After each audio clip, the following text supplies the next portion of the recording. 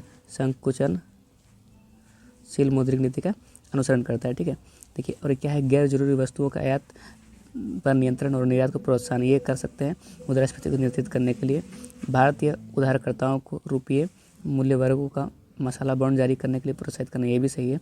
विदेशी वाणिज्यिक उधारी से संबंधित दशाओं को आसान बनाना, ये भी सही है। देखिए, अब क्या है ना, अब हम लोग इस देखिए, ठीक है, आप जो है इसमें अपना वैल्यूएबल फीडबैक दे सकते हैं। ठीक है, और आपको किस चीज़ में दिक्कत आ रही है, ठीक है, प्रिपरेशन में क्या समस्या आ रहा है, वो आप जो है हमारे टेलीग्राम चैनल पे BPSC जो है ट्रेंड्स TRENDS ट्रेंड्स पे जो है कमेंट कर सकते हैं। ठीक है, यहाँ पे आपको पर्सनली रिप्लाई दिया जाएगा। ठीक है, और देखिए, काफ़ी लोगों को ये डाउट होता है कि 17वीं का जो है 17th का प्री कैसे निकालें। ठीक है, तो उसके लिए देखिए, उसके लिए हम क्या कर सकते हैं कि देखिए, उसमें जो है कि आप बेसिक बुक पढ़ने के अलावा, ठीक है, BPSC बेसिक बुक पढ़ने के अलावा क्या कीजिए, इसमें जो है कि बहुत सारा MCQs का रिवीजन करना पड़ेगा आपको, करीब करीब मोर देन 5000 MCQ जो है प्लस रिवीजन कीजिए। इसमें क्या होगा कि 1000 जो MCQ होगा आपका, MCQ जो होगा क्या होगा, इकोनॉमिक्स का ये सीरीज चल रहा है। ठीक है, और नेक्स्ट क्या होगा, नेक्स्ट जो है साइंस का। ठीक है, साइंस का हम लोग ये जो है कि 2000 प्लस MCQ होगा। ठीक है, और पॉलिटी का और ज्योग्राफी के सारे इसका MCQ लेंगे। अगर आप 5000 प्लस MCQ अगर आप प्रैक्टिस कर लेते हैं सही से 2-3 बार, तो आपके बहुत ज़्यादा चांसेस, हाई चांसेस कि 70th आप BPSC प्री क्वालिफाई कर लेंगे। ठीक है, और बात रहा मेंस का, तो मेंस का जो है यूट्यूब चैनल पे जो है कि अभी जो है GS 1 का जो है पार्ट 1 यानी आर्ट एंड कल्चर का जो है क्या आ रहा है, मॉडल आंसर्स आ रहा है। ठीक है, मॉडल आंसर्स आ रहा है, उसको आप देखिए। ठीक है, और नोट्स बनाइए और काफ़ी टाइम से लिखिए, और बाद में क्या होगा कि आप लोगों को जो है कि टेस्ट भी कंडक्ट करवाया जाएगा। तो ठीक है, इस वीडियो को यही समाप्त करते हैं। नमस्कार, धन्यवाद।